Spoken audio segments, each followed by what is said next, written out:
I wanted to know about these five kinds of muktis.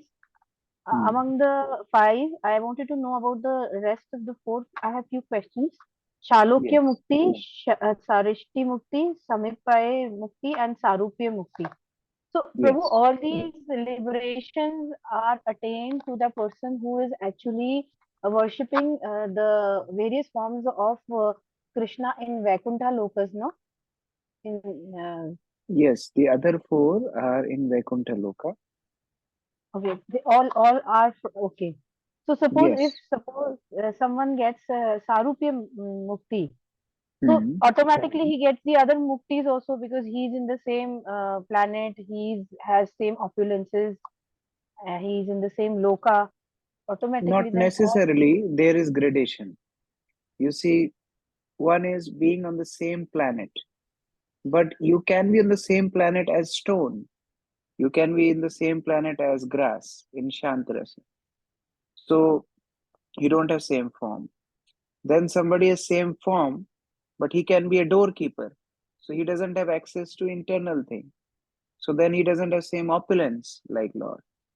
And then there can be opulence like Lord, but he may not be closely serving Lord. Like there are some distant services. So there are samipya means there's a close service to Lord. So even among those four, there are these gradations. okay. Yeah. And few questions I had regarding the exam and all, I'll ask in the end of the session. Yes. Yes. Okay. Thank you. Okay. So we were discussing from Nectar of Devotion, and in the last class, we discussed the characteristics of devotional service, what devotional service does to the practitioner. Today, we will start with discussion about eligibility for practicing Krishna consciousness. Who is eligible candidate to accept devotional service? Usha Mataji, can you read this quote? So in today's class, we'll have some presentation like this PPT, and some part we will read from the book itself. So the beginning part we will discuss from the PPT, and the rest 6, 7, 8 chapters we will read from the book because they're very direct and there are different rules and regulations which we can directly read from the book. Yes, Usha Mataji, please read. Yes, Hare Krishna Prabhu. Eligibility of the candidate for accepting devotional service. On account of his association with Mahatmas or great souls, 100% in the devotional service of the Lord, one may attain a little bit of attraction of Sri Krishna. But at times, the same may remain very much attached to fruitive activities and material sense enjoyment. Such a person, if he has unflinching attraction to Krishna, becomes an eligible candidate for discharging devotional service. See, up to liberation, Krishna awards directly. Like some jiva wants sense gratification, Krishna sanction directly. Krishna can give liberation also directly. But Sanatan Goswami points out that Krishna doesn't give devotion directly. Because devotional service, as we discussed in the last class, the sixth characteristic of devotional service is Krishna Akarshani. It attracts Krishna. And when that attraction, that Krishna Akarshani, that devotional service becomes very, very condensed, then actually devotional service can control Krishna also. So Krishna doesn't give this devotional service himself. Another reason is if Krishna gives devotional service to some and not to others, then it may be seen as partiality. So Krishna, what he did, he gave this department of distributing Krishna consciousness to his pure devotees. So Vishwanath Chakravarti Thakur also points this out that although we say devotional service starts with Shraddha, the faith, but even before faith comes Mahat Seva, association of Mahatmas, association of great souls. So if any living entity in this quote Prabhupada is saying But even though he may have still attachment to fruitive activities or material sense enjoyment, but he comes across devotees, then he is fit candidate to start devotional service. If not immediately, eventually. So many people, they come to Krishna consciousness, they have this history of association of pure devotee. Even in this life or previous life, it doesn't matter. But that devotional service starts with this sukriti of getting association of great souls. So Rupa Goswami writes this verse, Yaha kenapi ati bhagyena jata shraddhosya sevane nati shakto na vairagya bhagasyam adhikar asau. Kripalu Keshavi Mataji, please read translation. Hare Krishna Prabhu. The person who has developed faith in service the Lord by impressions arising from previous association with devotees, who is not too attached to material objects and who is not too detached, is qualified for Vaidhi Bhakti. So three things are told here. One is he should have association of devotees. Second is he should not be overly attached. See, if he is overly attached, then association of devotees will also not work. Many times people are overly attached to their work, and that we not only work but sense gratification in general in any way. Some people may not be working and overly attached to sleeping.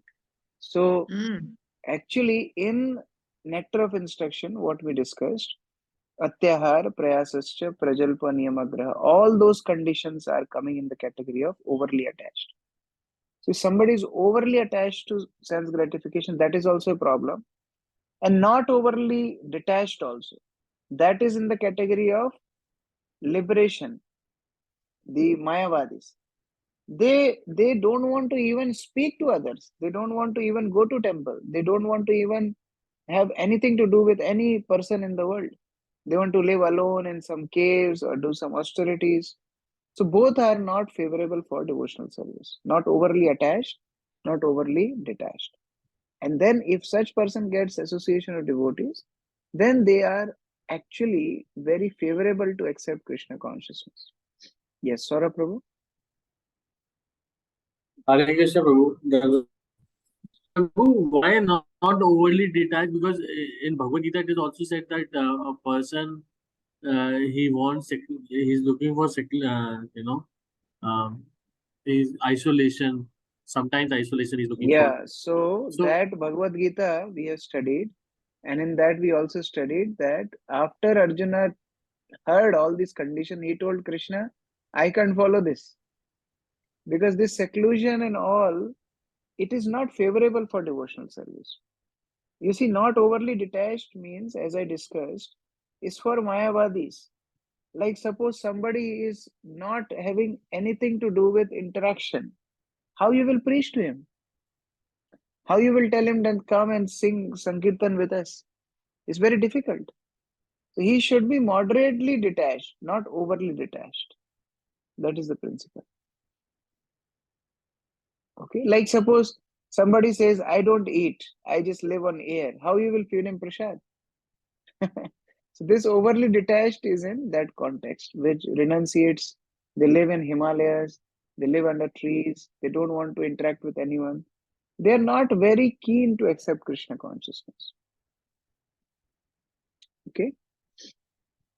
Yeah. So here, that category, when somebody is fortunate enough to come in the association of devotees, he is eligible to accept devotional service.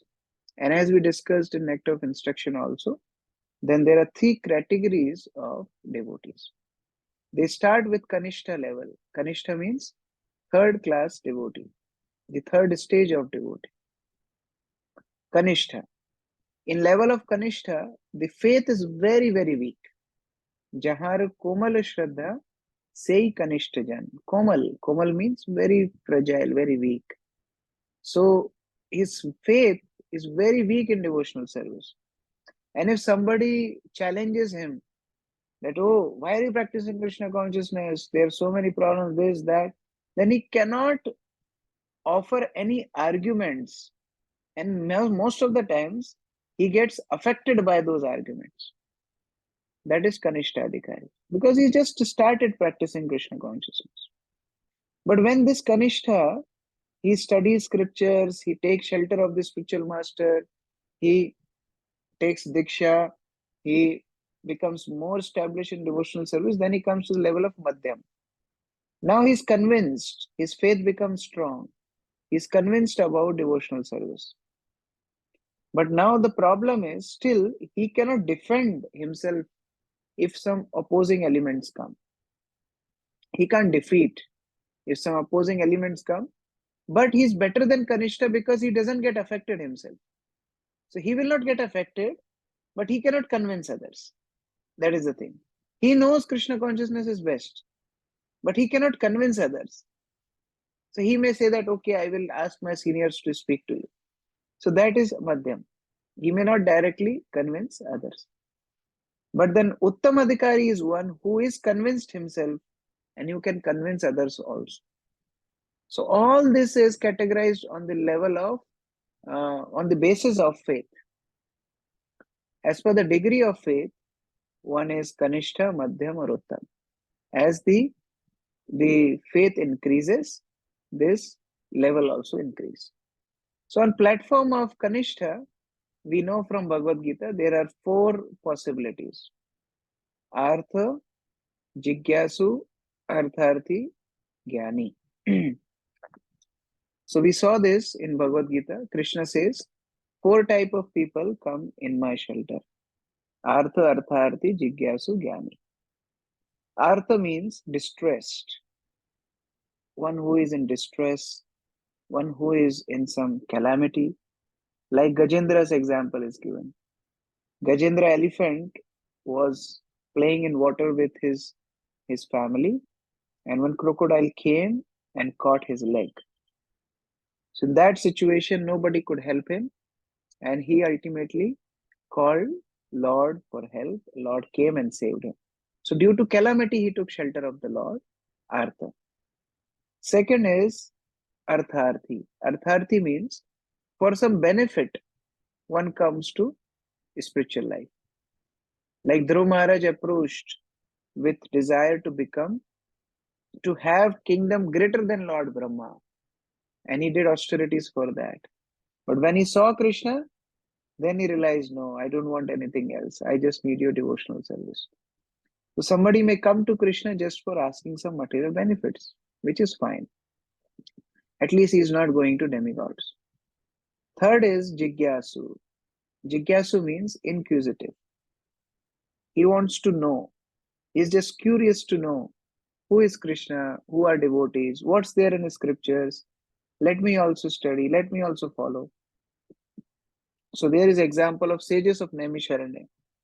There are 60,000 sages in Naimisharanya, and these sages inquired about Supreme Lord from Sutta Goswami. So they were not very clear about Supreme Lord before, but when they asked Sutta Goswami and heard Srimad Bhagavatam, they came to know about the Supreme Lord and became devotees. Then fourth is Jnani. Jnani is one who realized he is soul, Krishna is super soul, and then he surrenders to the Supreme Lord. That is 4 Kumaras example is given. The 4 first children of Brahma, these 4 Kumaras, they received knowledge from Brahma and then they decided to surrender to the Lord on the basis of knowledge given by Brahma. So out of these 4, Krishna says Jnani is best, because other 3, there is risk that they, after fulfillment of their desire, they will leave Krishna. Like Artha, many times people come to temple when they are distressed, but when the problem is solved, they again forget. Many times people come that they need some material benefits. When the benefits are given, then again they forget. Many curious people, they come, they study, they know everything, but if they don't take to practical devotional service, then they don't progress in devotional service. So like that, best is Jnani among these 4. But these 4, because they have that Shraddha in Krishna, therefore, they are considered to be Kanishta Adhikaris. beginners in Krishna consciousness. Yes, Saurabh Prabhu. Hare Krishna. Prabhu, just a quick question that four Kumaras, because these four Kumaras later on become Hiranyakashipu. No, In no, the no, later, no. No, if no, I'm not correct. four Kumaras. No, no, no. Four Kumaras cursed. And Jai Vijay, the doorkeepers became Yes, Hiranyakashipu and Hiranyaksha. Sorry. Not four Kumaras. So, Jai Vijay were both were so elevated souls because they were at the spiritual planet. Yes. But then how they become so, they become so merciless that God Himself came and delivered So him. there is explanation in third canto. Actually, Lord wanted to experience Viryaras, fighting rasa. Now, Lord will not fight with any Tom, Dick, and Harry. He will only fight with his own associates. So Lord arranged them to come. Lord himself tells four Kumaras that I arranged this curse to be given to them because I wanted them to act as asuras. And when I take incarnation, then I can fight with them and then I can establish dharma. So they enacted that drama on the instruction of Krishna. Okay. Okay. Namrasita Mataji. Prabhuji, related to this only, I just want to ask that I always used to think that the Jai Vijay, because they wanted Krishna to enjoy this rasa, so they all volunteered to become Rakshas in that birth, in that planet. Yes. So Yes. isn't it that those devotees are higher than the devotees like Arjun or Bhishma Pitama because they have accepted the role of a villain for Krishna, and they have got all the No, see, that's the chastisement. difference. That's the difference between material and spiritual. In material, there is consideration of higher and lower because this is dual world. But in a spiritual life, it's absolute. Everything is best. So Arjuna's coming as Krishna's friend and then getting bewildered for Bhagavad Gita is also absolute. Bhishma's fighting opposite to Krishna is also absolute. Gopis feeding Krishna butter is also absolute. And becoming a cow in Vrindavan is also absolute. And you remember when we were discussing about nectar of instruction, gradation of rasas, we discussed one thing. That it's not that who is higher or who is lower. It's about how much Krishna relish which rasa. So the gradation is on Krishna's pleasure point of view. But actually, all devotees in spiritual world are absolute level. So they all are serving Krishna best. That is spiritual world. Material world, if you have to be higher, somebody has to be lower. The spiritual world, that is not consideration. Okay. So Prabhu, that means, but they went to the impersonal Jyoti because all the Rakshasas they go there. So did No, Jai Vijay also? not Jai Vijay. Jai Vijay Okay. went back to Vaikuntha. Okay. Okay, so Devadev Prabhu, can you read? Is it too cold there? Krishna Prabhuji, Dandavat Pranam. Yes. What's the classification of the neophyte nectar of instruction? Such beginners can be elevated to the second class or first class platform if they associate with pure devotees. So that is a way of elevating oneself in whatever condition one may be. If he is fortunate enough to associate with pure devotees, then very quickly he is elevated to the second class or first class platform. So this second class platform is Madhyamadikari. First class platform is Uttamadikari. So these third class devotees, beginners, who start Krishna consciousness as Artharthi Jigyasu Gyani, they can also go to Madhyamadikari level or Uttamadikari level, provided they take association and service of pure devotees. So if they serve them properly, associate them, take their instruction seriously, then they can also advance to further levels. Sarshti Mataji, please read.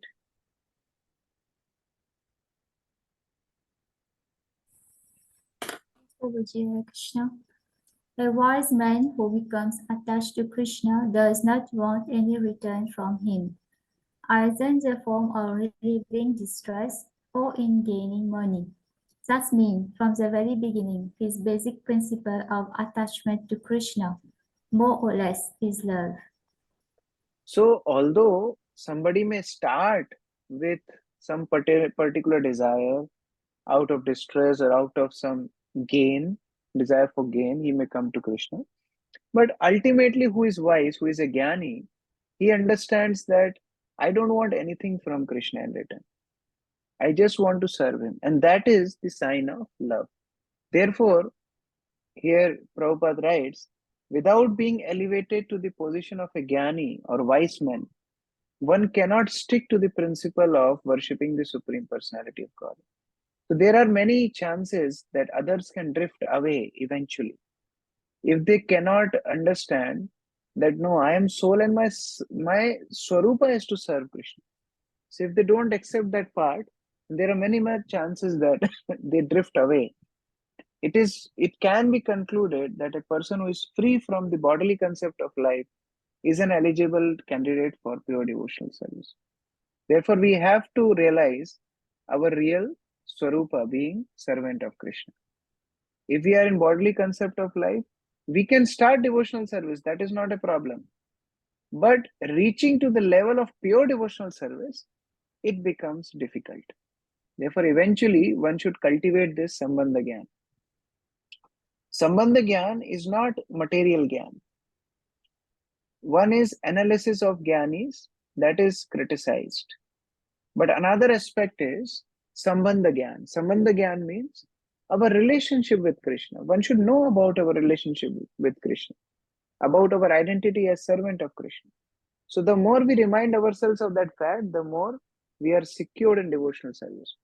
Therefore, Prabhupada made this system of everyday Bhagavatam class, everyday reading of his books, because this is very important to remind us again and again of our Swarupa of being servant of Krishna. Now, once one starts this practice of Krishna consciousness, this devotional service is so pure that it surpasses all liberation. What Namrasita Mataji was discussing in the beginning, it surpasses all kinds of liberation. And when it tells all kinds of liberation, it actually tells all 5 kinds of liberation. Because devotee is not even concerned that Krishna will keep him in Vrindavan or not, Krishna will keep him in Vaikuntha or not. Even if Krishna wants devotee, pure devotee is ready to stay in hell.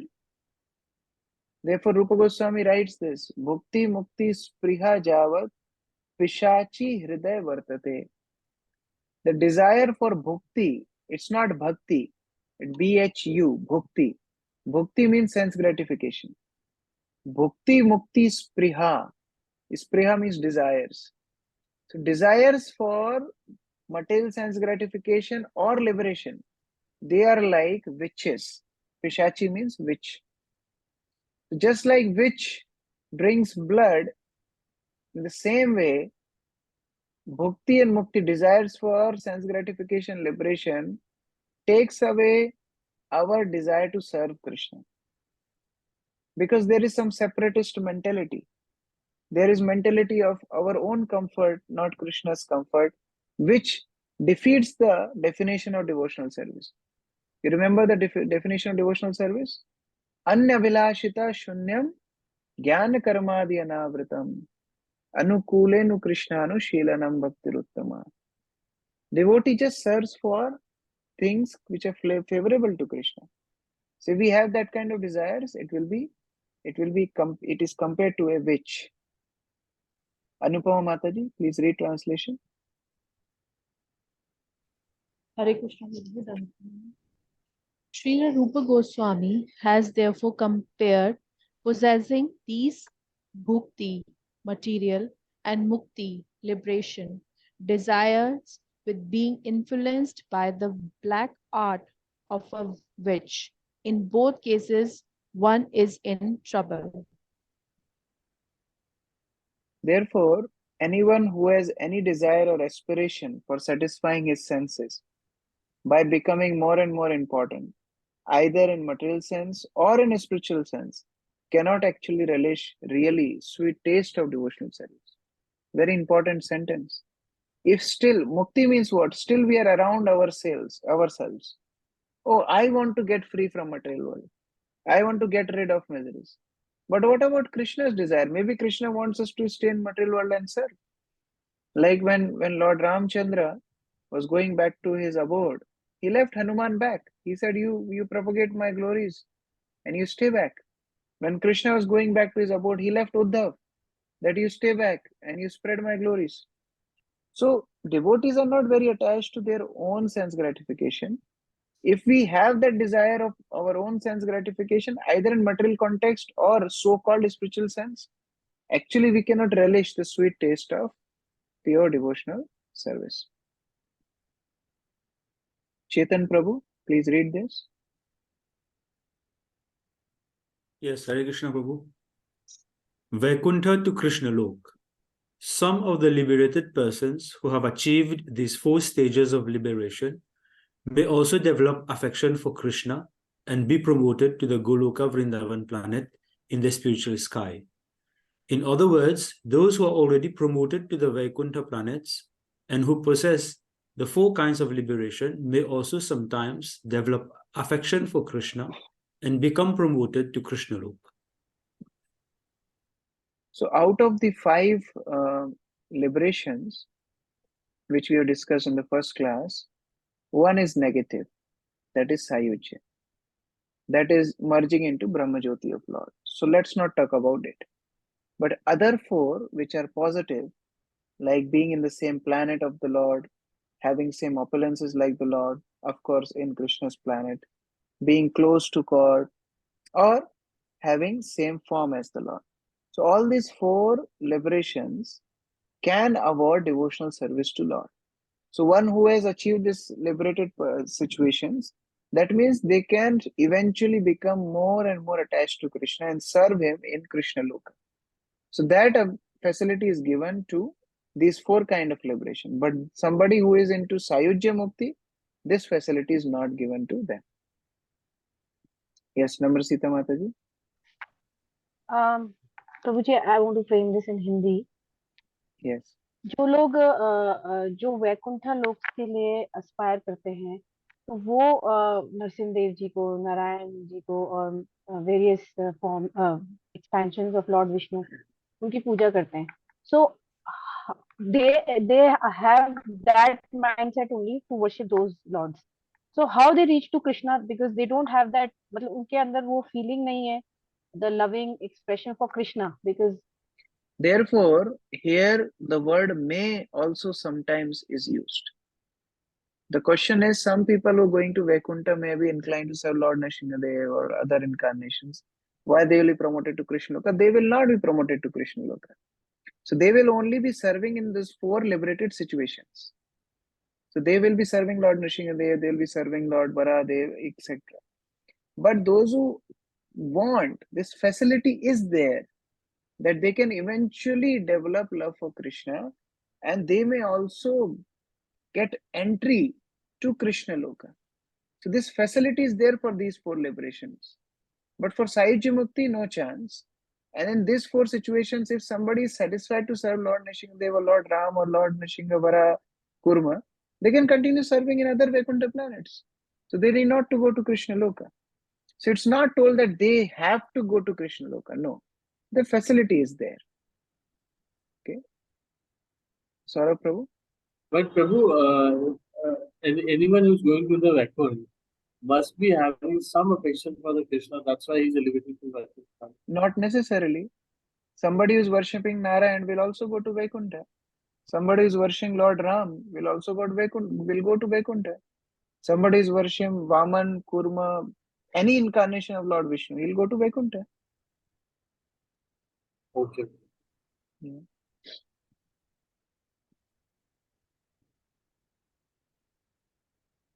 Sudevi Mataji, please read. Yes, Prabhuji, Hare Krishna.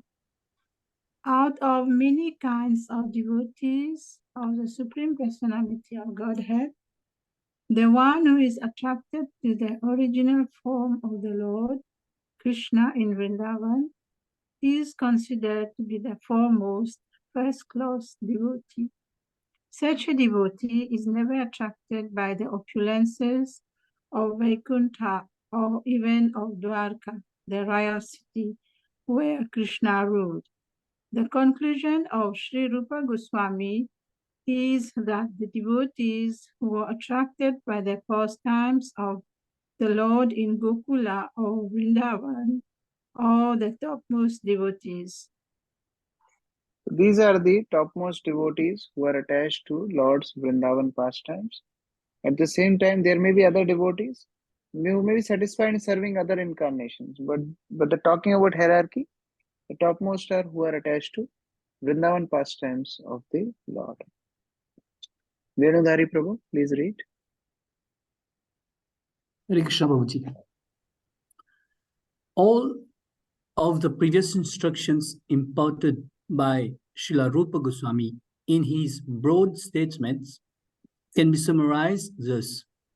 As long as one is materially inclined or desirous of merging into the spiritual effulgence, one cannot enter into the realm of pure devotional service. Next, Rupa Goswami states that devotional service is transcendental to all material considerations and that it is not limited to any particular country, class, society, or circumstance. Thank you, Babuji. So it should be known that actually the devotional service does not depend on the external situation of anyone. But spiritually, if somebody is situated in devotional service, he is above all consideration of country, class, society, everything. Only thing is he should be discharging pure devotional service, which is given as per the definition of Srila Rupa Goswami. And he gives a very nice example from Hari Bhakti Vilas. Hari Bhakti Vilas is a book written by Srila Sanatan Goswami, who is elder brother of Rupa Goswami. So gives an example that like a bell metal. Now, I don't know the scientific verification of this example, but he gives an example. Like if you get a bell metal and with mixture of mercury, you can turn it into gold. So maybe that time Sanatan Goswami must have tried this and he was successful in making gold from bell metal. So he gives example. So he says in the same way, anyone, we are like bell metal with mixture of Krishna consciousness can become elevated to the level of Vaishnava. He is certainly as purified or more purified like a Brahmana. So there is no consideration of background of a person, but he should take to the process of Krishna consciousness seriously. Pratima Mataji, please read. Hare Krishna Babuji. Chaitanya Mahaprabhu ordered that Prithvi, all over the world, as many towns and villages are there, my name will be established there. So we are trying to do that. So his name should be established. Does not mean that they should remain as Yavanas or Malechas, and simply they should know Lord Chaitanya. No, actually the fact is that everyone should be elevated to the position of Vaishnava, purified Vaishnava. So we may not be verifying the bell metal and mercury experiment, but we already see the other experiment. If Prabhupada turned Mlechas, Yavanas, Mlechas means meat eaters. Yavanas means those who are not followers of Vedic life. So they are all becoming Vaishnavas just by touch of Krishna consciousness.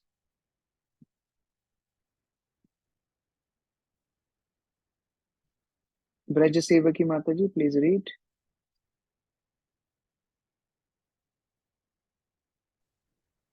Yes, Prabhu, Hare Krishna.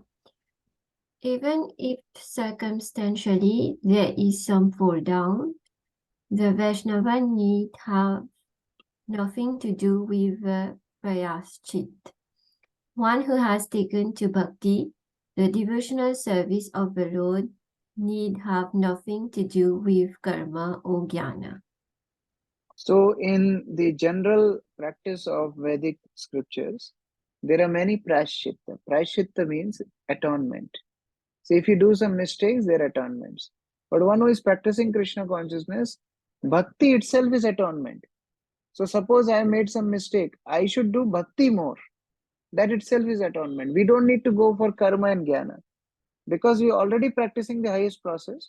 If we have some problems in spiritual life, then that will be fixed with practice of spiritual life itself. Like we offend Vaishnavas, solution is we serve Vaishnavas. We have offenses towards holy name, solution is chanting holy name attentively. We have offenses towards serving the deities, solution is serve deities with attention. So actually the solution itself is bhakti. We don't have to go for any other secondary processes. Nishtha Mataji, please read. Hare Krishna Prabhuji, Dandavat Pranam. If by chance or mistake he does something which is forbidden, there is no need for him to perform any purificatory ceremonies, because the Lord is situated within his heart. He takes compassion for the devotee's accidental mistake and corrects him from within. So that is devotee's special facility, that Krishna sees that yes, he is sincere, he is practicing my Krishna consciousness, and by chance or mistake we does some mistakes. Krishna helps him. He guides him from within, and also externally Krishna guides through devotees. So that way the devotee reestablishes himself in the process of devotional service. Krishna says to Uddhav in the 11th canto of Srimad Bhagavatam. So Diya Mataji, please read. Hare Krishna Prabhu. My dear Uddhava, any person who takes shelter of me in complete surrender and follows my instructions, giving up all occupational duties, is to be considered the first-class man. By the one stroke of devotional service, if someone gives up all obligations and simply surrenders unto the Supreme Personality of Godhead, he is no longer a debtor nor obliged to any other source of benefit. So that is the speciality of devotional service. Krishna considered his devotees as first-class men, and they don't need to depend on any other process other than Krishna consciousness. This is Srila Prabhupada's lotus feet. By his mercy, we are getting this pure devotional service. Now, the next consideration is, okay, we understood the definition of devotional service. We understood the characteristics of devotional service. We understood how devotional service is about liberation. We understood the process of getting devotional services through association of devotees. We understood that if we make mistakes, that devotional service itself is the solution. So now we got the background of devotional service. Now let us move to the practical practice of devotional service. How to discharge devotional service. So about that, Rupa Goswami wrote all these chapters, chapters 6 to 13, are just dealing with how to practice devotional service. And in this, he talks about 64 items of sadhana. 6th chapter is how to discharge devotional service. Evidence. Evidence means he's quoting from different scriptures how devotional service, why devotional service should be performed. Offenses to be avoided. Further consideration devotional principles. Techniques of hearing and remembering. Aspects of transcendental service. Further aspects. And 5 most potent forms of devotional service. So they can be categorized into 64 items of sadhana. So next few chapters, Rupa Goswami is just talking about 64 items of sadhana. Out of them, 1 to 20 are primary. Primary means starting. One has to start with this 20. In this, first 10 are do's, which are called pravritti, and next 10 are don'ts. Do's and don'ts. What should be done, what should not be done. These 20 are primary, and there are 44 additional items. 21 to 59 are items of sadhana, and then last 5 are most potent of items of devotional service, which we know. Association of devotees, reading Bhagavatam, chanting holy name, visiting holy places, and worshipping the deities. So we will go into them one by one. I'm not going into further PPTs, but what I will do, I will show the book itself, because these 3 chapters are easier to read and understand. They're not very long chapters, so we can read one paragraph and then we can go from there. And I'm also sharing one document in the group right now. So after class, you can see that document. It has all the 64 items in a list. So it will be easy, because in book, there are so many things. You may miss some items, or you may miss count of them, but they're all 64 in this document. So I'm sending them right now. Just 1 minute. Okay. So you can learn from there. All 64 items has been mentioned in that document. Okay. So now let's read. You can open in your books chapter number 6. I'm also showing it on the screen, but it will be nice if you have your own book. How to discharge devotional service. Can you see my screen? Visible? Okay.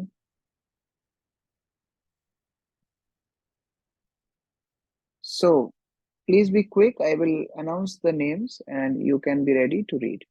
Moksharupi Prabhu, please read first paragraph. Hare Krishna Prabhu, Dandan Pranams. Srila Rupa Goswami states that his elder brother Sanatan Goswami has compiled Hari Bhakti Vilas for the guidance of the Vaishnavas, and therein has mentioned many rules and regulations to be followed by the Vaishnavas. Some of them are very important and prominent, and Srila Rupa Goswami will now mention these very important items for our benefit. The purport of the statement is that Srila Rupa Goswami proposes to mention only basic principles, not details. For example, a basic principle is that one has to accept a spiritual master. Exactly how one follows the instructions of a spiritual master is considered a detail. For example, if one is following the instruction of a spiritual master and that instruction is different from the instructions of another spiritual master, this is called detailed information. But the basic principle of acceptance of a spiritual master is good everywhere, although the details may be different. Srila Rupa Goswami does not wish to enter into details here, but wants to place before us only the principles. So as I was mentioning that Sanatan Goswami wrote the book Hari Bhakti Vilas, and it's a quite elaborate book which deals with Vaishnava Sadachar and practice of devotional service in detail. So here Rupa Goswami will not go into much details, but he's just enlisting the points that what a devotee should do, what he should not do. And for details, then we can get further guidance from Hari Bhakti Vilas. Or in normal terms, in our ISKCON context, we have Vaishnava Etiquette Manual, which is also taken from Hari Bhakti Vilas. Or devotees in general, they guide other devotees like, okay, how to offer obeisances to spiritual master, how to not sit on the same level as spiritual master, how to ask questions to spiritual master. So all these are details. But Rupa Goswami will just enlist the principles here. Okay, next, Sachidananda Prabhu, please read. Hare Krishna Prabhu. He mentions the basic principles as follows. 1. Accepting the shelter of the lotus feet of a bona fide spiritual master. 2. Becoming initiated by the spiritual master and learning how to discharge devotional service from him. 3. Obeying the orders of the spiritual master with faith and devotion. 4. Following in the footsteps of great acharyas, teachers, under the direction of the spiritual master. 5. Inquiring from the spiritual master how to advance in Krishna consciousness. 6. Being prepared to give up anything material for the satisfaction of the Supreme Personality of Godhead, Sri Krishna. This means that when we are engaged in devotional service of Krishna, we must be prepared to give up something that we may not like to give up, And also we have to accept something that we may not like to accept. 7.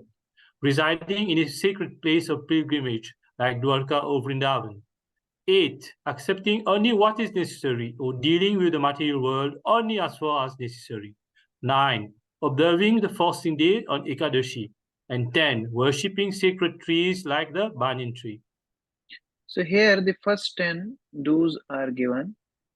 It starts with Guru Padashraya. The devotional service starts with taking shelter of the lotus feet of the spiritual master. So we accept that we need help in life to grow in spiritual life, and we take shelter of the bona fide spiritual master. That is the first thing, Guru Padashraya. Then when we take shelter and we start practice under his guidance, eventually we take initiation. The second thing is initiation and instructions from spiritual master. Third thing is service to the spiritual master. Vishwas Purvak Guru Seva. Vishwas means faith. So the service to spiritual master, third point is to serve with faith. Fourth is following the path outlined by sadhus, means following the instructions of the sadhus, which also we studied in Nectar of Instruction, following the footsteps of previous acharyas. So that also becomes the fourth step here. Fifth is inquiring about Sadharma. So see, although in Bhagavad Gita, it has been told Tadvidhi Pranipatena Pariprashnena Sevaya. So there the order is surrender, ask questions, and serve. But here Rupa Goswami is taking better sequence. First take shelter, surrender, serve, and then ask questions. So that is a better approach, because then we digest the spiritual life better. Otherwise, questions may become challenging and absurd. Sixth is renouncing all enjoyment of senses for Krishna's sake. So whatever is favorable for Krishna consciousness, we accept. Whatever is not favorable, we reject. Seventh, residing in holy places or visiting holy places, taking bath in holy rivers. All this is favorable to devotional service. Eighth, dealing with material world as much as necessary. So not overindulging, not atyahar, no prayasascha. This we discuss in Nectar of Instruction. Then next is observing fast on the holy occasions like Ekadashi, Janmashtami, and also chanting, reading more on those days, serving Vaishnavas on those days. And then last is offering respects to sacred trees. So here Rupa Goswami is telling Ashwatha, which is a banyan tree. But there are other trees also which mention in the eventually, like Amalaki and others. And of course, Tulsi plant we worship as Lord's consort.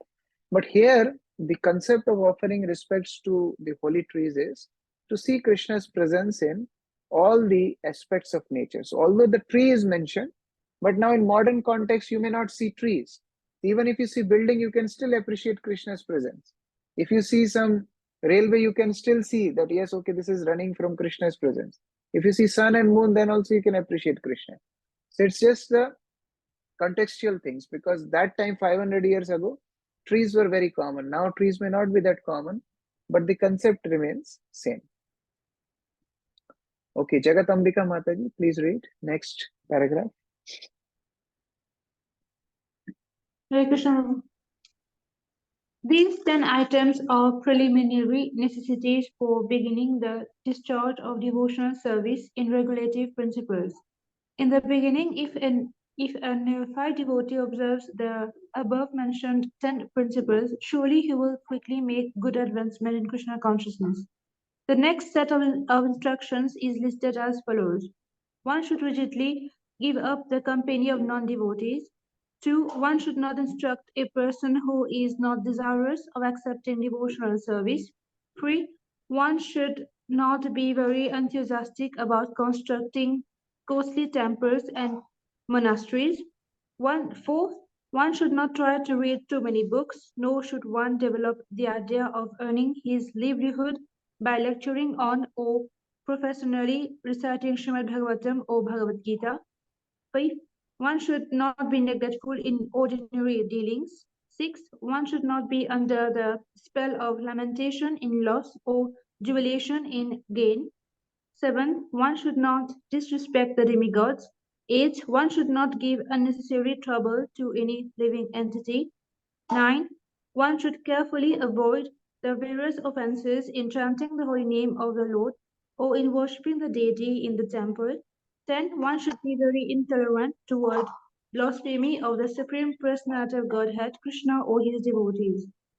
So With that, here, further, the next 10 are given. 11th one, because 10 we have already discussed. So this is the 11th item out of 64. Abandoning association of those who are averse to Krishna. This is very clear. Second is not accepting unqualified people as disciples. Rupa Goswami tells about this. So those who are envious, this comes in the 9th offense to holy name.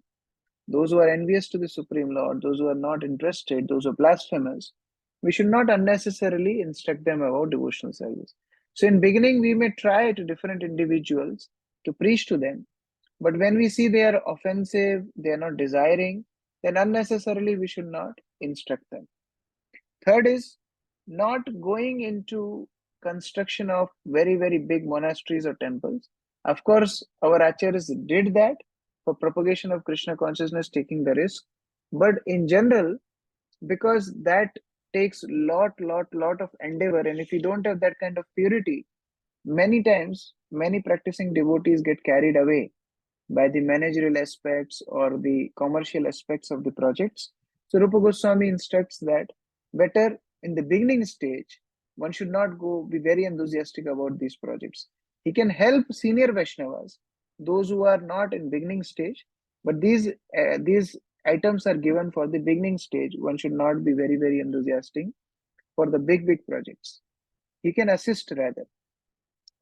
Refraining from reading books, reading too many books, except the books coming in parampara, and we should also avoid the professional reciters of Srimad Bhagavatam and other scriptures.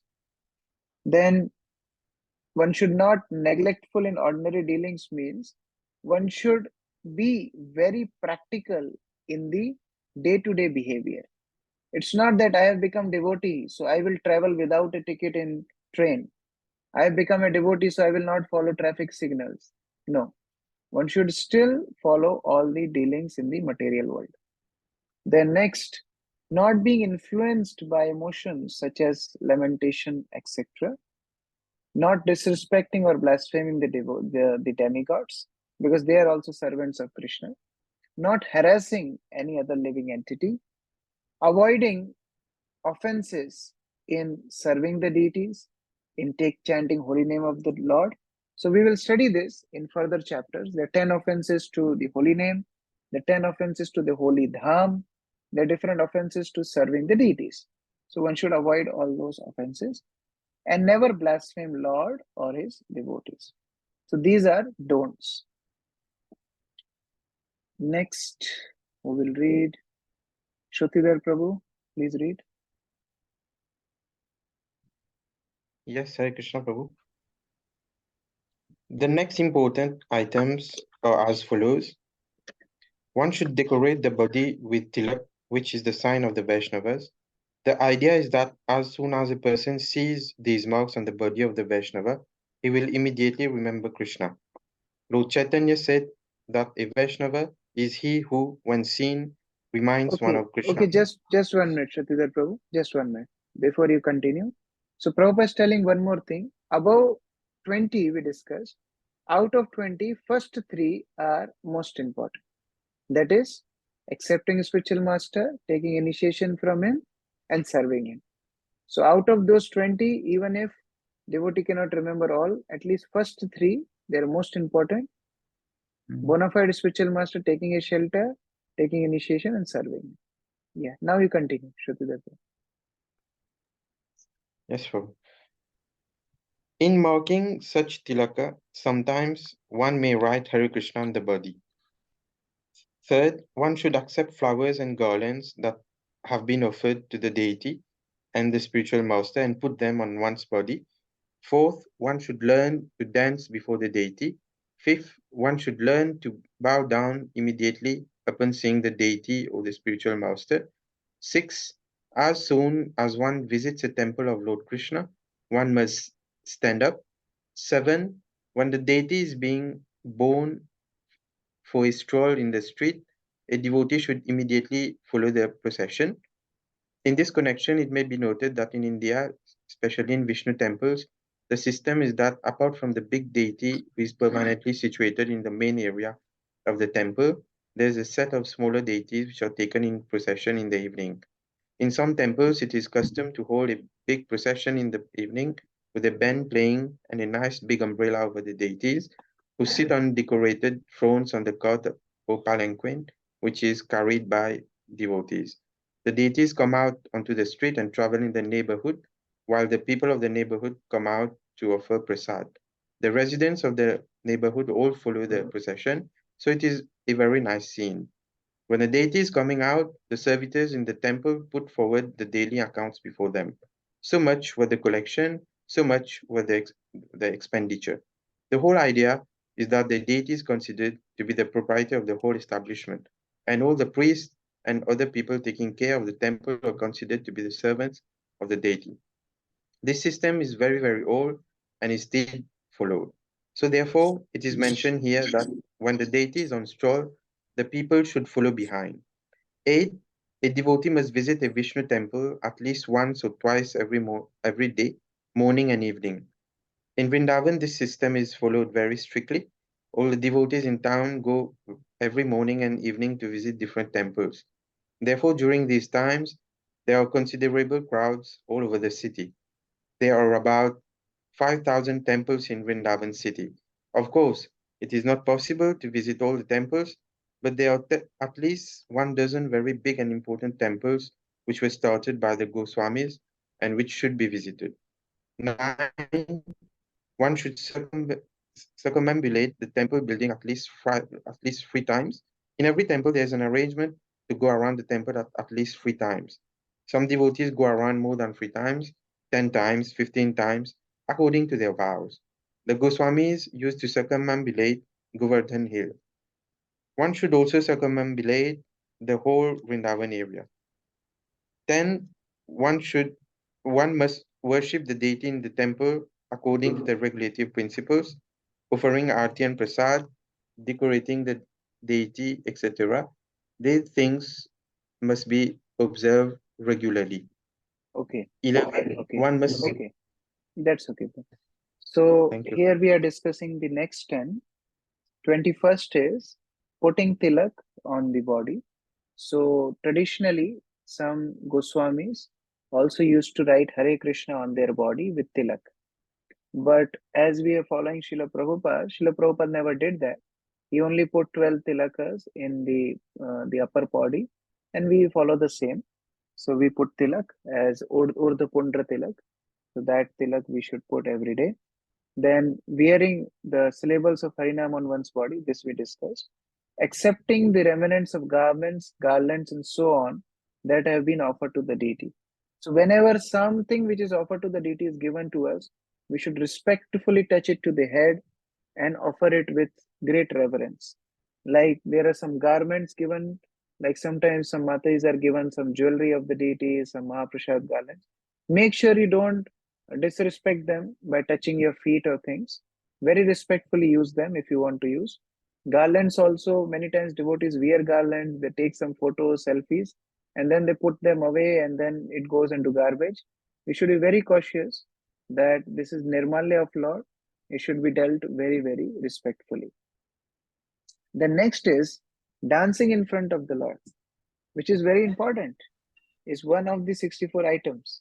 So one should learn to dance in front of the Lord. Whenever you go to temple, at least we should learn to dance. Yes, Vishnu Priya Mataji. Yes, Harsha Babu, you mentioned to the previous one, the three important that Prabhupada highlighted that we should be under the shelter of a spiritual master initiated and give respect to them accordingly. So my question is, whenever we have some new devotees, or we do have some old devotees as well, but they have not understand this concept of a spiritual master, they have not understood the concept of being initiated, but still they do services, they come for years. So how we do deal with them? Of course, we So treat them with same respect. Yes. they have started the preliminary Mahat Seva aspect, which we discussed. So they are starting their devotional service. So that's fine. But once they start devotional service, now this is the second stage. After coming to Krishna consciousness, now these 64 principles. So then eventually they should accept a spiritual master, and then they serve him, take initiation and all. So these are gradations, you see. In the beginning of the class, we discussed how people come to Krishna consciousness. So they may come, they may visit temple, help in serving, help in festivals. That's fine. But once they want to become more serious, then these 64 items are there. So then eventually they learn this, surrendering to the spiritual master, taking instruction, etc.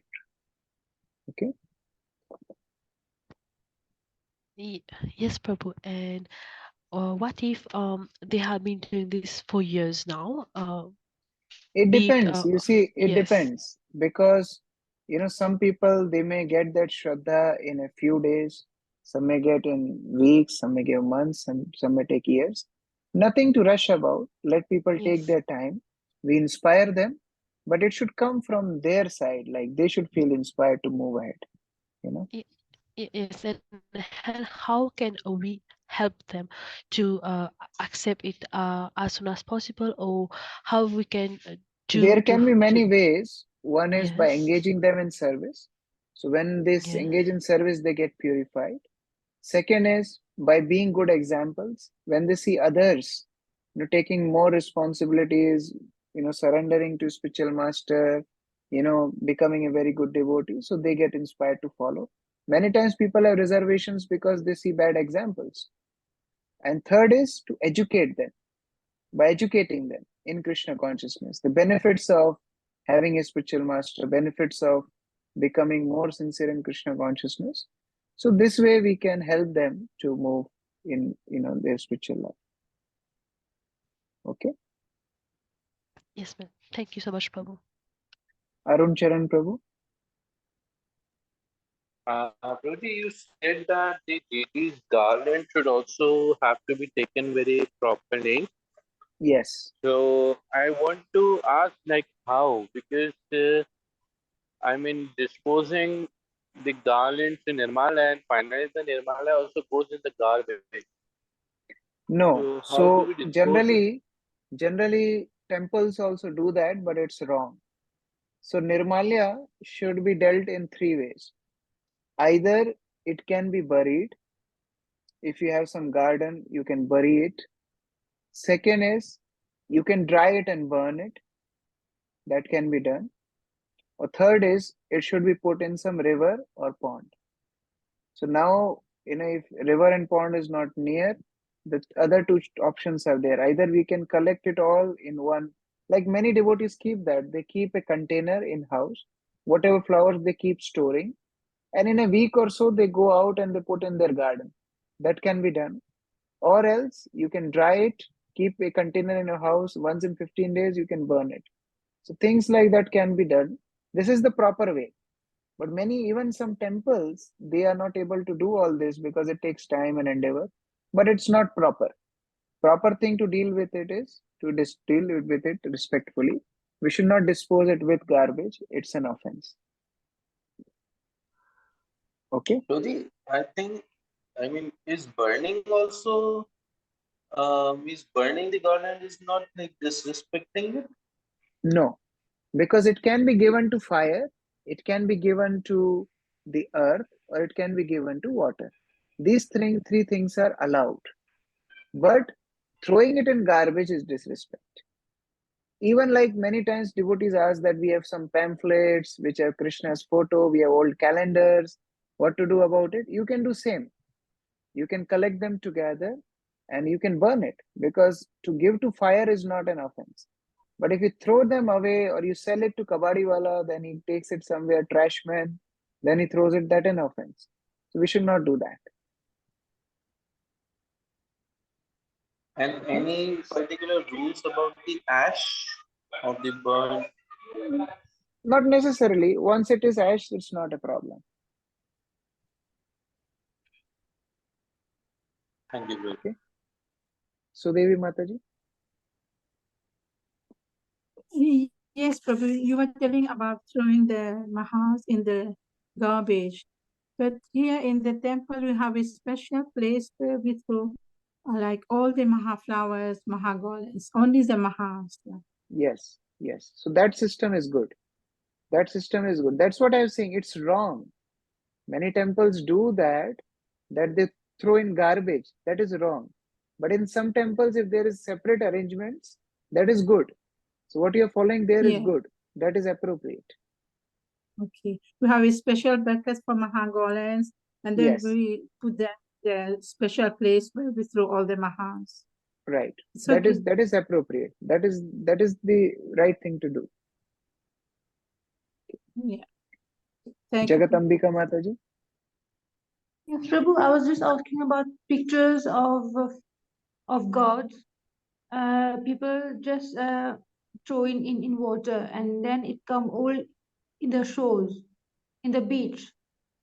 So it is not better for me to burn it than Yeah. So see, like in India, see, these rules were made like 500 years ago when they were flowing water.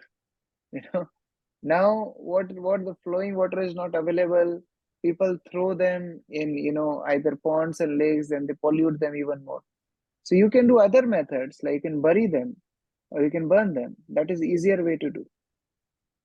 even the deities. We can like old So deities or broken deities.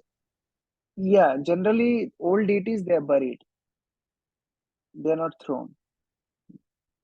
Like Jagannath's old deities in Puri, they are buried. So any old deities, we don't throw them. You can bury them.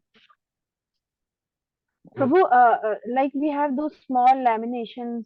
Mostly we have photos of various gods like Narsimha Dev Ji and Jagannath Ji. So when suppose it gets spoiled or it's broken or something, it's made of plastic. Should we bury it or burn it, because then it creates pollution? It will not create that much pollution as much our cooking gas or air conditions are making. So if we are staying in nice AC, making little pollution, so burning a photograph will be little lesser than that. Maybe we can avoid AC for a month. That will settle it. Okay. So yeah, let's what we were discussing. Yeah, dancing in front of the deity. The next is offering dandavats. So whenever we come to temple and we see spiritual master, we see Srila Prabhupada, we see Vaishnavas, we see Supreme Lord, we should make it a point to offer dandavats. As I was discussing in Nectar of Instruction, now it has become a custom that we just fold our hands and do pranam. But actual system is to do dandavat. So wherever there is no social obligation or no social restriction, like at airports, it may look odd, or in a countries where there are restrictions, that is okay. But wherever there is possible, we should make it a point to offer dandavats. That is a proper system to offer in Vaishnava culture. Then following deity in procession. So whenever there is some Nagar Sankirtan or some procession or some Rath Yatra or some deities, the Archa Vigraha are taken, at least we should follow few steps. That's the culture. At least follow few steps if you're too busy, and then you can go. Or at least stop there, offer your pranams, and then go. We should not neglect it. Yeah, Sudevi Mataji.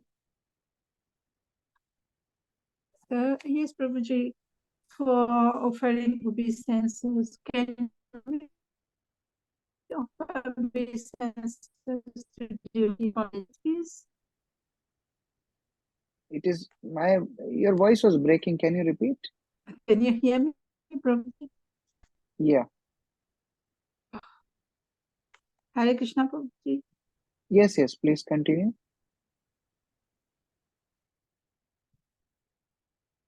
I think your internet is not good. Others can hear my voice? Yes, Okay, so yes, it's not Prabhu. my Yes, internet. Yes, Prabhuji. Swami, it's okay. Okay.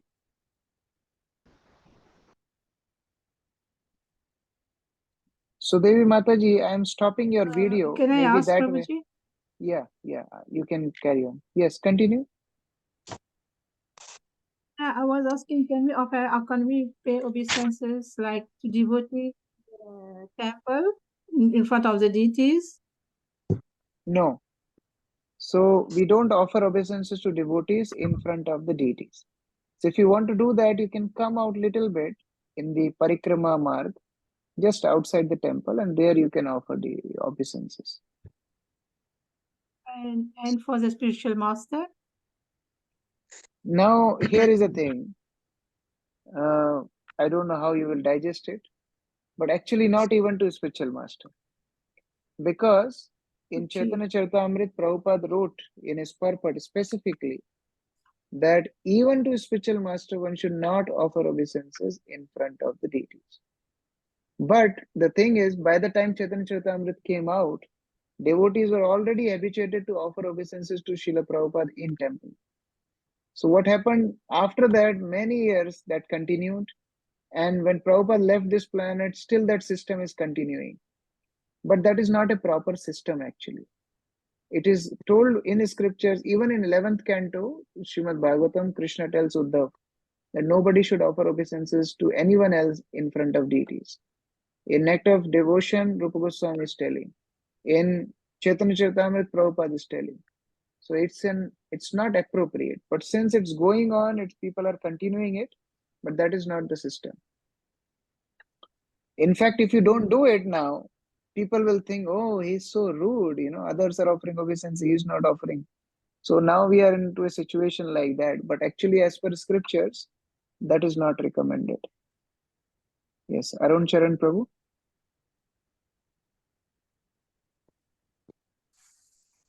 Well, I heard this thing also, that let's say that when you're on the altar and you're worshipping the Lord, and at that time the spiritual master arrives. So if you leave the altar to pay obeisances to your spiritual master, then Krishna is more pleased rather than that when you're So standing on the altar now there is a and condition there. not. There is a condition there. If there is nobody to attend to the spiritual master, then you can do that. There is a condition to it. It's not that you leave and you offer obeisances. It's if nobody is there to attend to a Vaishnava, not even a spiritual master. Even a Vaishnava comes, there is nobody to attend to him. If you leave the worship and attend to him, there is no offense. But that is in certain situations. But in general rule, in front of the Lord, there should not be any obeisances to any other Vaishnavas. If you want to offer, just we can step out of the temple room. It's not that our temple room is 1 kilometer long. It's just few meters. We just come out of the temple room, offer obeisances, come back in the temple room. So that we can do. Okay. Varat Krishna Prabhu. Please So unmute. is it when you're in the temple and you don't have this parikrama marg, which is just you can step out. Is it mentally you can offer that and then? Yes.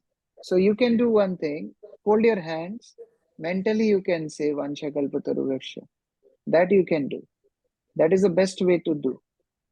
Actually, the system is this. And when you step out of temple room, you go out, that time you can offer full dandavat. That is okay. But actual system is this.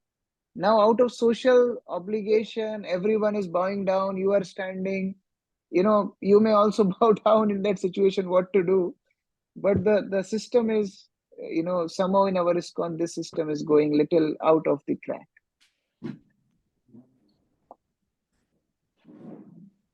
Okay, so next is circumambulation of the temple. So this is also customary that when we go to temple, we circumambulate the Lord. If there is no parikrama marg, as Bharat Krishna was telling, then you can mentally, You can, take 3 rounds in the same place. Many people do that, and that way you offer circumambulation to the Lord. And performing deity worship, of course, that is recommended. So we go to the next part. Okay, from 11th. Amar Nitai Prabhu, please read.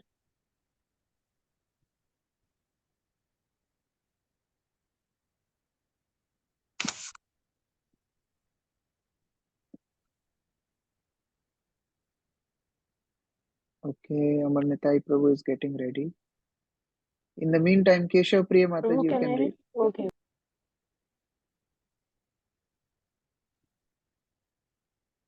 Hare Krishna Prabhu. One must render personal service to the other deities, or to the deities. One must sing. 13. One must perform Sankirtana. 14. One must chant. 15. One must offer prayers. 16. One must recite notable prayers. 17. One must taste Mahaprasada, food from the plate offered before the deities. 18. One must drink Charitamrita. Sorry, my pronunciation is all wrong, but water from the bathing of the deities, which is offered to the guests. 19. One must smell the incense and flowers offered to the deity. 20. One must touch the lotus feet of the deity. 21. One must see the deity with great devotion. 22. One must offer arti, artrika at different times. 23. One must hear about the Lord and his pastime from the Srimad Bhagavatam, Bhagavad Gita, and similar books. 24. One must pray to the deity for his mercy. 25. One should remember the deity. 26. One should meditate upon the deity. 27.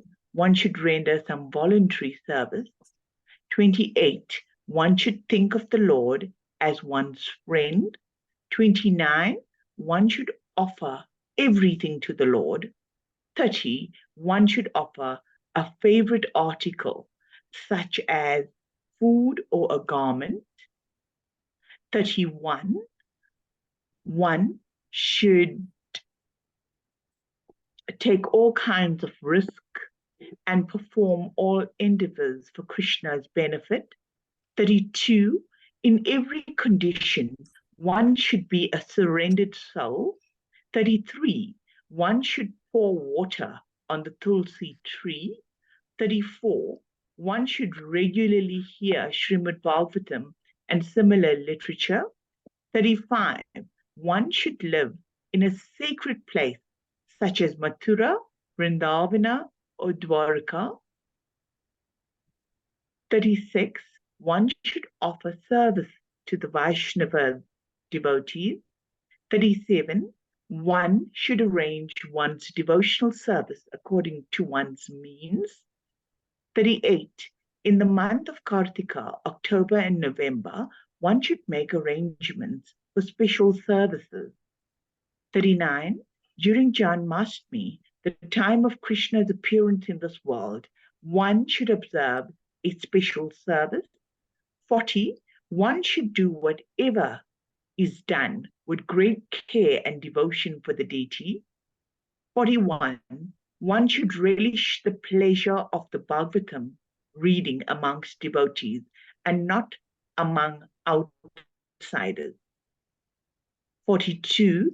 One should associate with devotees who are considered more advanced. 43. One should chant the holy name of the Lord.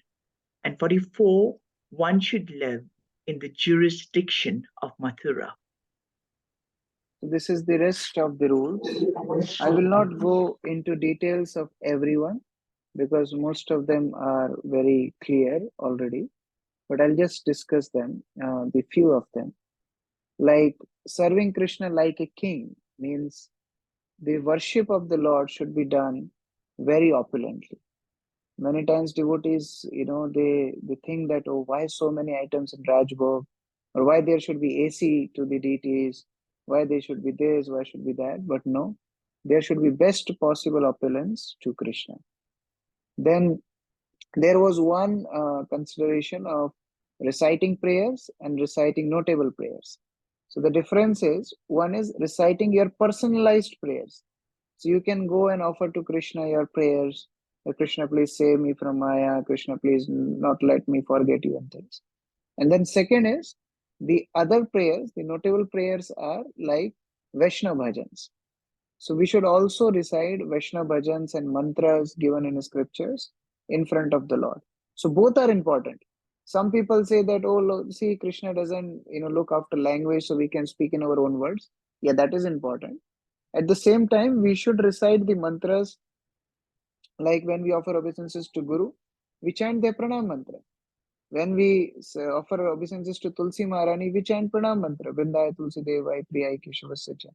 So like that, the mantras are important as well as personalized prayers. Both are important. Then there was one consideration about touching the lotus feet of deity. So this can be done by Brahmana devotees, those who can go in altar.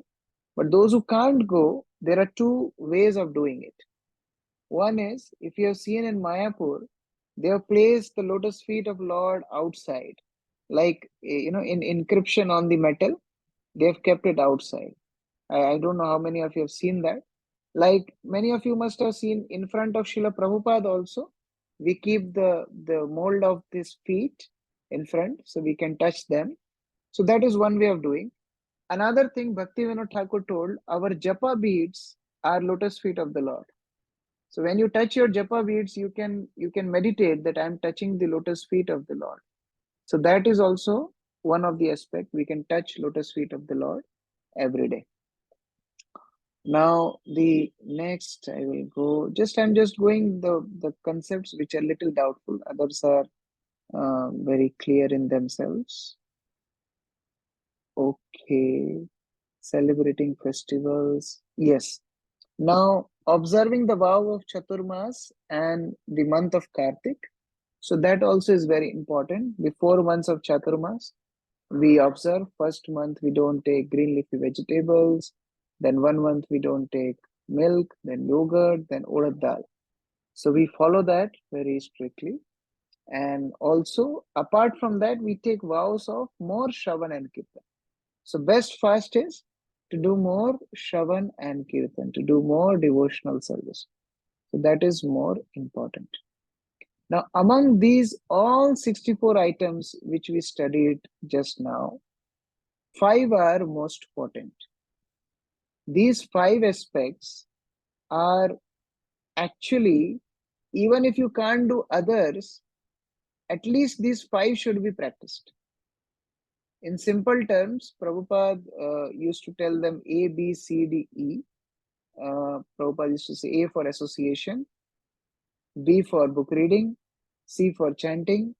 Now D, we have modified little bit, not DT version, not diet, not prashad, but D means dhamvas, living in dham.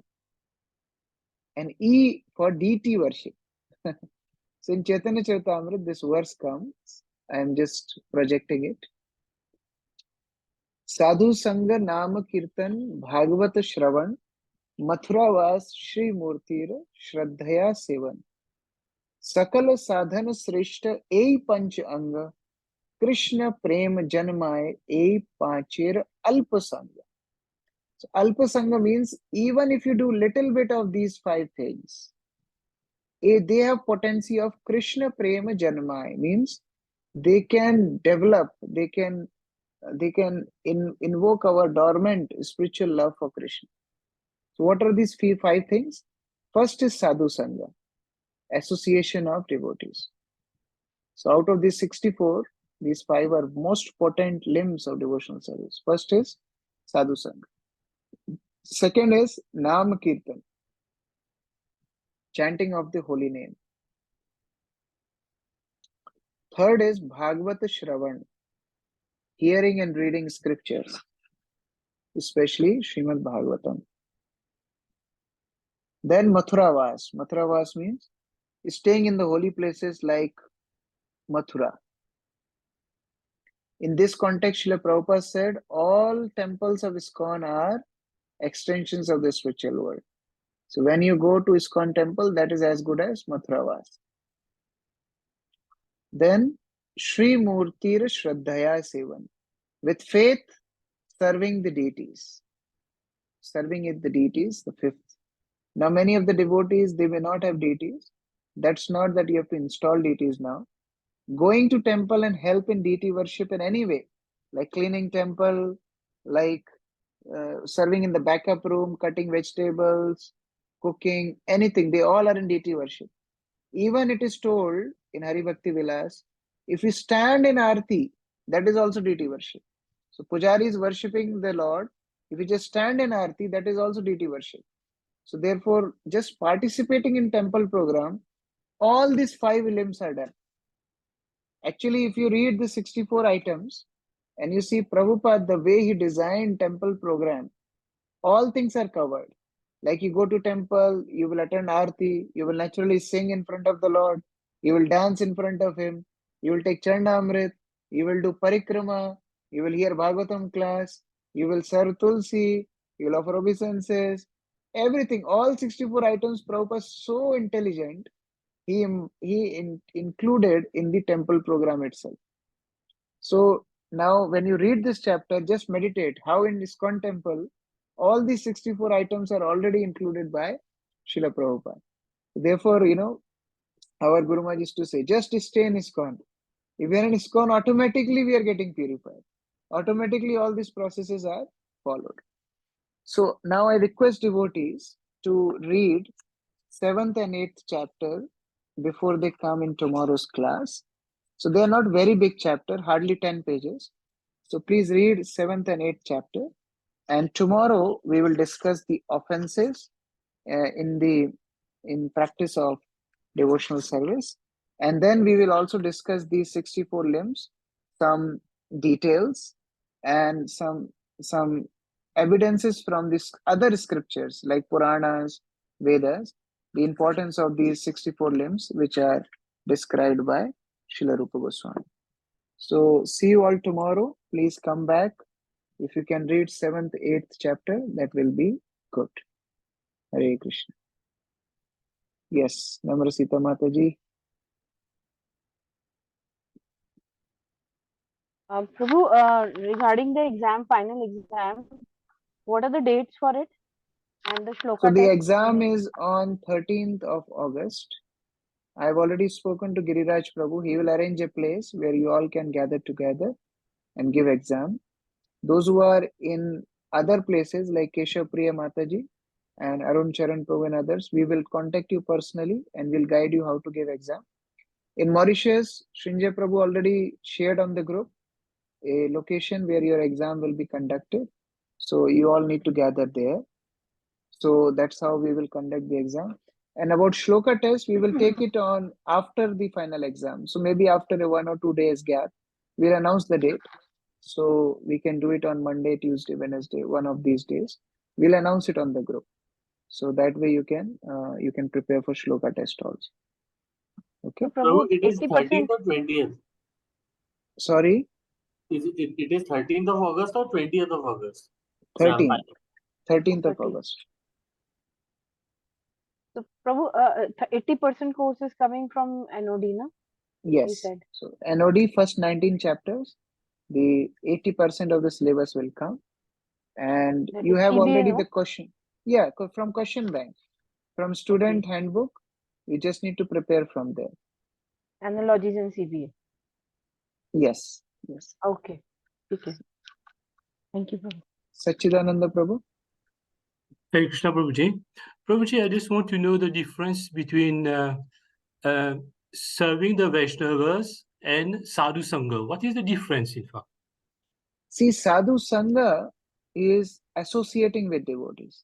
So somebody may be associating with devotees, but may not be inspired to serve them.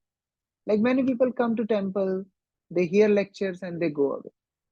Like Prabhupada, when he started this movement, these boys and girls who would come, they attend programs, they would eat, and they would leave their plates also as it is. And then Prabhupada would clean the utensils, the dishes, everything. After 1 year, Kirtananda Maharaj, who was Keith that time, he came to Prabhupada and said, "Can I help?" Prabhupada is saying that I was waiting for 1 year for somebody to ask this question. So that is serving the Vaishnavas. Then the second step comes, serving the Vaishnavas. So when we associate, and then we develop desire to serve. This little distinction, association and service. Okay. Bharat Krishna Prabhu? Yes, the sloka test. I think for us, it is on the 10th, or is it after the exam? Okay, let me check. Because we changed the dates, the recent ones. Yeah, in the meantime, Sudevi Mataji, you can ask your question. I'm just checking the dates. Yeah, Prabhuji, there are 19 chapters in Nectar of Devotion. Yes. So we'll have questions from every chapters. We see the exam pattern which we are following all this while. You have a question bank in the student handbook. From there, you have to prepare the exam. Yeah, it's the questions are all from all chapters, but we have not yet completed, Prabhuji. We will complete it, Mataji, in 2 days. Exam is on Sunday. See, we have already covered half. We already covered half. So you can complete till there. And tomorrow we will complete the rest 25%. Day after tomorrow we'll complete everything. So by Wednesday we'll be completing everything. Yeah. But still, you can start preparing now because already half of the book is complete. So you can still prepare half. No, but Prabhuji, question will come in the quiz form only? Same pattern which we are following till now. Same pattern. Okay. Yeah. So now I see the shloka test is written as 10th of August, but we are changing it to after exam. So we can keep it on 14th or 15th. So you have some extra time to remember the verses. Okay.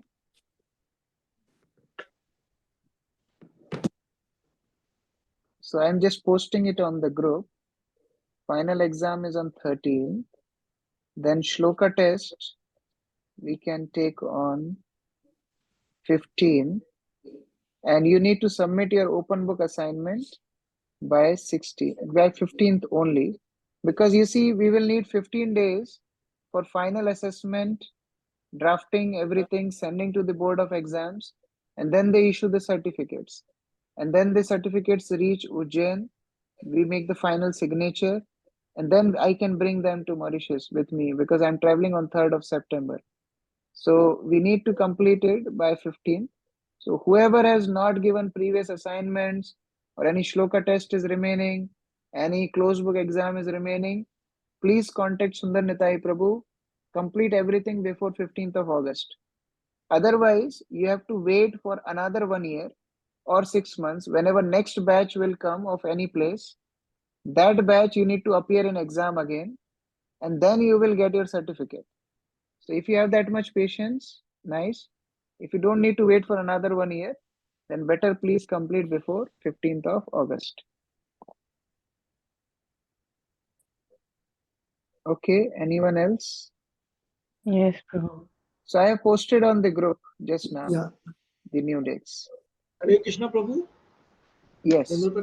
Prabhu, since exams will be at some other place that will be arranged by Giraj Prabhu. Yes. So we will have to carry our own laptops. No laptops. It's offline exam, Prabhu. You will get a paper and pen. Just carry a pen. Okay, Prabhu. It's pen and paper. No online exam. No online exam. Okay. Okay, Bharat Krishna Prabhu, you have something? So about the, open book assignment, when are we supposed to submit this? 15th. By 15th. For the 15th. Okay, Yes. 15th. Yeah. Okay, anyone else? So all the best. Please start finding out questions from CBA. You have the questions already. Please start finding out the answers from Nectar of Devotion book so that it will be easier for you to remember. And see this book. So today what we discussed, the 64 limbs. Now we will only go details of the 64 limbs. So you already have the list of 64 limbs now. Please remember them. And the next 2 days we will just go in details of this. So it will not be any new content as such, but you can still work on the closed book assignment from now. Okay. Hare Krishna. Shri Prabhupada ki jai. Bhakti Rasamrita Sindhu ki jai.